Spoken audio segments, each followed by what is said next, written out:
Hello எல்லாருக்கும் வணக்கம். Welcome to crazy அண்ணன் தங்கச்சி channel my life as a teacher. இன்றைக்கி வீடியோவில் நான் உங்களோட ஒரு அல்டிமேட்டான டிஷ் தாங்க ஷேர் பண்ண போகிறேன். அவரைக்காய் மட்டன் போட்டு ஒரு கிரேவி. யூஸ்வலாக மட்டனில் வந்து ஃபேட் கண்டென்ட் இருக்குதுன்னு சொல்லுவாங்க. நம்ம இந்த மாதிரி வெஜ்ஜிஸ் ஃபைபரோடு சேர்த்து எடுத்துக்கும் போது அந்த ஃபேட்டோட கண்டென்ட் வந்து கம்மியாகும். நான் ரொம்ப டாக்டர் மாதிரி பேசுகிறேன்னு நினச்சிக்காதீங்க, நார்மலாக. அண்ட் தென் வந்து இது எங்கள் மம்மி கிட்டேருந்து கற்றுக்கிட்டேன். எப்போவும் நாங்கள் அவங்களோட இருந்த போது டேஸ் எல்லாம் வந்து ரொம்ப அல்டிமேட்டாக இந்த மாதிரி கிரேவிலாம் செய்வாங்க. அவரைக்காய் போட்டு மட்டன் கிரேவி, அப்புறமா பீர்க்கங்காய் போட்டு மட்டன் கிரேவி, சுரக்காய் போட்டு மட்டன் கிரேவி, அப்புறமா வந்து தோசைக்காயின்னு ஒரு காய் இருக்கும், அது போட்டெல்லாம் மட்டன் கிரேவி பண்ணும்போது நாங்கள் அவ்வளோ விருப்பமாக சாப்பிடுவோம் எங்களோட ஸ்கூல் டேஸ்லலாம், காலேஜ் டேஸ்லலாம். ஸோ அந்த மாதிரி ஒரு டிஷ் தான். கண்டிப்பாக இது உங்களுக்கு எல்லாருக்குமே ரொம்ப ரொம்ப பிடிக்கும். ரைஸில் கலந்து சாப்பிட்டிங்கன்னா அவ்வளோ ஒரு அல்டிமேட் டேஸ்ட்டாக இருக்கும். ஸோ வாங்க இது எப்படி செய்கிறதுன்னு பார்க்கலாம். ஃபஸ்ட்டு வந்து தேவையான அளவு எண்ணெய் எடுத்துக்கோங்க ஒரு குக்கரில். அண்ட் தென் எண்ணெய் சூடானோடனே கொஞ்சமாக சோம்பு போட்டு தாளிச்சுக்கோங்க. சோம்பு போட்டு தாளித்த உடனே நான் வந்து 1/2 கிலோ மட்டன் 1/2 கிலோ அவரைக்காய் எடுத்துருக்கிறதுனால நான் அவரைக்காய்க்காகவும் சேர்த்து தான் நான் வெங்காயம் வந்து சேர்க்கணும். ஸோ நான் ஒரு 5 மீடியம் சைஸ் வெங்காயம் எடுத்திருந்தேன்.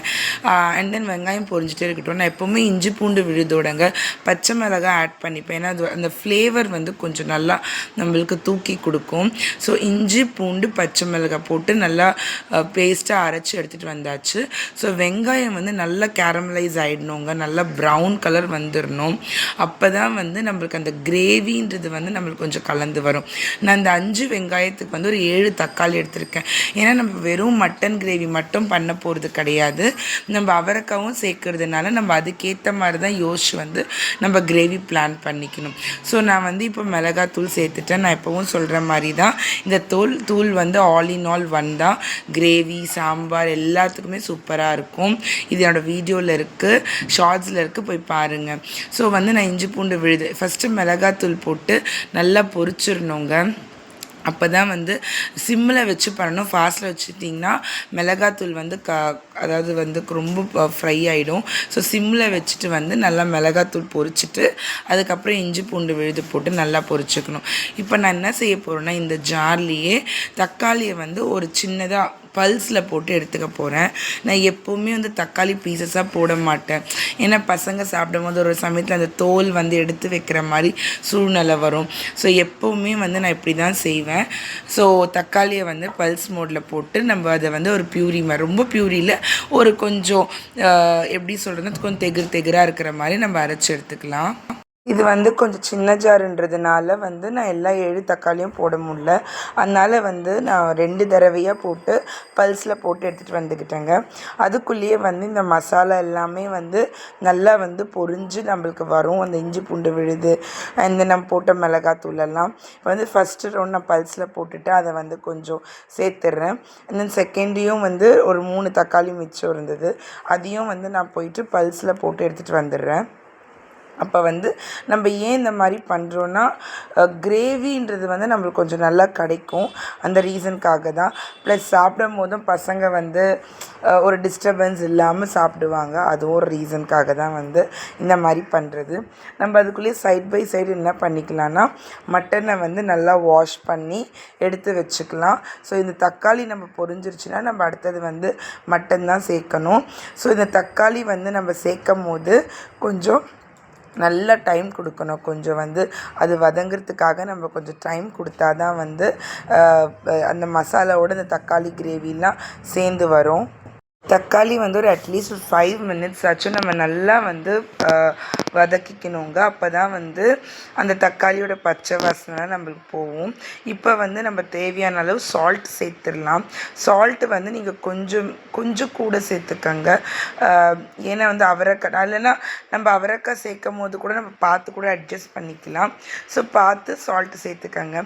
சேர்த்த உடனே நம்ம வாஷ் பண்ணி வச்சுருக்க மட்டனையும் வந்து இப்போ இந்த கிரேவியோடு ஆட் பண்ணிடலாம். இப்போ என்ன செய்யணுன்னா, நம்ம நல்ல டைம் பொறுமையாக எடுத்து இந்த மட்டனை வந்து நல்லா அந்த கிரேவியோட வதக்கணுங்க. எப்போவுமே நம்ம நான்வெஜ் செய்யும் போது வந்து அந்த மட்டனோ சிக்கனோ எது எடுத்தாலும் அதுலேருந்து கொஞ்சம் தண்ணி வர செய்யுங்க. ஸோ அந்த தண்ணியெல்லாம் நல்லா வந்து அந்த கிரேவியோடவே மிக்ஸ் ஆகிற அளவுக்கு நல்லா வதக்கிக்கணும். அப்போ தான் வந்து நம்மளுக்கு வந்து அந்த மட்டனுக்குள்ளே வந்து எல்லா மசாலாவும் நம்ம போட்ட காரம், உப்பு, இந்த எல்லா ஃப்ளேவர்ஸும் வந்து அதோட வந்து சேரும். ஸோ இப்போ வந்து கொஞ்சம் கருவேப்பிலை சேர்த்துக்கிட்டு நம்ம நல்லா வதக்கலாம். நம்ம வந்து மட்டன் எல்லாம் நல்லா வதங்கிடுச்சு அப்படின்றதுக்கு வந்து ஒரு சிம்பலைசேஷன் வந்து மேலே வந்து ஆயில் வருங்க. இந்த ஆயில் வர ஆரம்பிச்சிருச்சுன்னா நம்ம மசாலா எல்லாமே வந்து பொரிஞ்சிருச்சுன்னு அர்த்தம். இப்போ பார்த்துக்கிட்டிங்கன்னா உங்களுக்கு மேலே வந்து கொஞ்சம் ஆயில் மாதிரி தெரியும். ஸோ அதுதான் வந்து ஒரு சிம்பலைசேஷன்.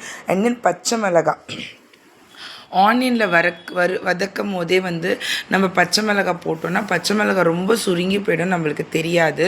ஸோ இந்த மாதிரி எல்லாம் வதக்கிட்டதுக்கப்புறம் நீங்கள் பச்சை மிளகாய் மேலே சேர்த்திங்கன்னா நல்ல ஒரு ஃப்ளேவர்ஃபுல்லாக இருக்கும். அண்ட் தென் நடுவில் வரும்போது நம்ம அதை வந்து கொஞ்சம் எடுத்து வச்சிடலாம் பக்கத்தில். ஏன்னா இதெல்லாம் ஒரு ஃப்ளேவருக்காக தான் வந்து நம்ம சேர்க்குறது. ஸோ இது வந்து நல்லா நம்ம வதக்கணும். இப்போ நீங்கள் பார்த்தீங்கன்னா கொஞ்சம் மேலே வந்து எண்ணெய் லைட்டாக தெளிஞ்சு வந்திருக்கும். இந்த டைமில் வந்து நம்ம வந்து தேவையான அளவு தண்ணி விட்டுக்கலாம். இதை வந்து நம்ம கிரேவி மாதிரி தான் செய்ய போகிறோம். இது வந்து நம்ம குழம்பு மாதிரிலாம் செஞ்சால் நல்லா இருக்காதுங்க. நல்ல ஒரு திக் கன்சிஸ்டன்சியில் ஒரு கிரேவி மாதிரி இருந்தால் தான் நம்ம சாப்பாடோட கலந்து சாப்பிட்றதுக்கு வந்து ரொம்ப சூப்பராக இருக்குங்க. ஸோ இப்போ பார்த்துக்கிட்டிங்கன்னா நான் ஒரு 1/2 டம்ளர் தண்ணி தாங்க சேர்க்க போகிறேன். நான் ரொம்ப தண்ணி சேர்க்க போகிறதில்ல. ஏன்னா ஏற்கனவே மட்டன்லேருந்து வந்த தண்ணி எல்லாமே கொஞ்சம் கூடவே தான் இருக்குது. ஸோ இப்போது ஒரு 1/2 டம்ளர் தண்ணி சேர்த்துட்டு நம்ம வந்து விசில் வச்சிடலாம். விசில் வந்து ஒரு 5 விசில் இந்த குக்கருக்கு வந்து கரெக்டாக இருக்கும், கரெக்டாக வெந்து வரும். உங்களோட குக்கருக்கு எப்படி எத்தனை விசில் விட்டால் கரெக்டாக வேகுமோ அதுக்கேற்ற மாதிரி நீங்கள் வந்து விசில் வந்து எடுத்துக்கங்க. நீங்கள் அந்த கவுண்ட் எடுத்துக்கங்க. ஸோ அழகாக இப்போ வந்து பாருங்கள், கலர் பார்க்கவே வந்து அவ்வளோ அழகாக இருக்கும். இன்னும் காய் சேர்த்ததுக்கப்புறம் இன்னும் ரொம்ப சூப்பராக இருக்குங்க.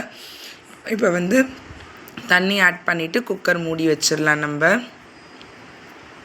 ஸோ ஒரு 1/2 டம்ளர் தண்ணி சேர்த்தா போதும். கிரேவி கன்சிஸ்டன்சி தான் நம்மளோடது வந்து நம்ம பிளான் பண்ணது. ஸோ 5 விசில் விட்ட உடனே நம்ம பார்க்கலாம் எப்படி வந்து கிரேவி வந்து வந்திருக்குன்னு சொல்லிட்டுன்னு. ஸோ பாருங்கள், இப்போ 5 விசில் வந்து முடிச்சாச்சு. வந்த உடனே உங்களுக்கு ஓப்பன் பண்ணி காட்டுற மட்டன் கிரேவி எப்படி இருக்குன்ட்டுன்னு. ஸோ பாருங்கள், நம்ம விட்ட எண்ணெய் எல்லாமே சேர்ந்து நல்லா பொரிஞ்சு வந்திருக்கு. இப்போ ஸ்டவ்வை ஆன் பண்ணிவிட்டு என்ன செய்ய போகிறோன்னா அவரைக்காவை இதோட சேர்க்க போகிறோம்.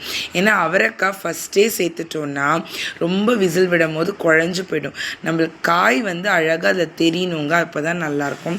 ஸோ நல்லா பொடிசாக கட் பண்ணி வச்சுருக்கிற அவரைக்காவை வந்து இந்த மட்டனோட நம்ம சேர்த்துடலாம். சேர்த்துட்டு இந்த அவரைக்காய் வந்து சிம்மில் தாங்க வைக்கணும், ஃபாஸ்ட்டில் வைக்கக்கூடாது. எக்ஸ்ட்ரா தண்ணி நீங்கள் ஆட் பண்ண வேண்டாம். திருப்பியும் அவரைக்காயிலேருந்தும் நம்மளுக்கு வந்து கொஞ்சம் வாட்டர் கண்டென்ட்ன்றது ரிலீஸ் ஆகும். நீங்கள் அவரைக்காய் சேர்த்துட்டு ஒரு தடவை நல்லா மிக்ஸ் பண்ணி விட்டுட்டு உப்பு காரம்லாம் ஒரு தடவை செக் பண்ணிக்கோங்க. காரம்லாம் ஓகேவாக இருக்கா? ஒருவேளை இல்லைன்னா நீங்கள் இந்த டைமில் ஆட் பண்ணி கூட சிம்லேயே வச்சு நம்ம கிரேவி 10 மினிட்ஸ் to 15 மினிட்ஸ் இருக்கும் போது காயோடவே மிளகாத்தூளெல்லாம் பொரிஞ்சிடும். உப்பு எல்லாமும் பார்த்து நீங்கள் அட்ஜஸ்ட் பண்ணிக்கலாங்க. ஸோ அவரைக்காய் போட்டு நல்லா மிக்ஸ் பண்ணி விட்டுட்டு சிம்லேயே வச்சு மூடி போட்டுருங்க. ஆனால் விசில் விட வேண்டாம், ஏன்னா காய் வந்து வெந்துடும். ஆக்சுவலாக ஹார்ட்லி 10 to 15 மினிட்ஸ் ஆஃப் டைம்லேயே வந்து உங்களுக்கு இந்த காய் வந்து வெந்துடுங்க. ஸோ மறக்காமல் நீங்கள் இந்த மாதிரி ஒரு மெத்தடில் ட்ரை பண்ணி பாருங்கள். எல்லாருக்குமே சொல்கிறேன், அவ்வளோ ரொம்ப பிடிக்கும். ஏன்னா காய் எல்லாருக்குமே பிடிக்கும் ஆஃப்கோர்ஸாக.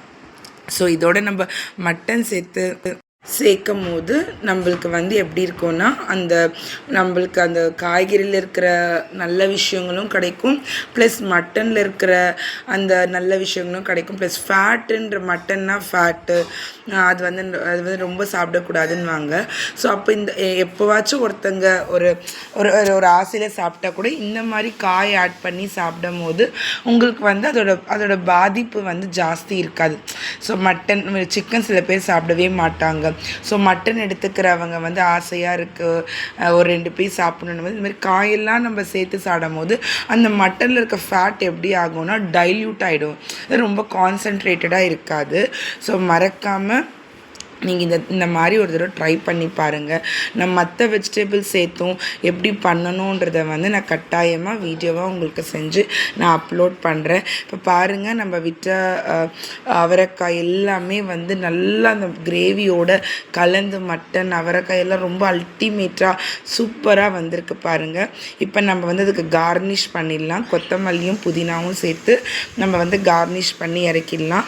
ஸோ இந்த மாதிரி கட்டாயமாக ட்ரை பண்ணுங்கள். ஸோ இவ்வளோ நேரம் என் சேனலை பார்த்ததுக்கு ரொம்ப ரொம்ப தேங்க்ஸ். நான் எப்போவும் சொல்கிற மாதிரி தான் என் சேனலுக்கு சப்போர்ட் பண்ணுங்கள். உங்களோட ஒரு லைக்கும் சப்ஸ்கிரைபும் எனக்கு பெரிய சப்போர்ட்டாக இருக்கும். Thank you so much.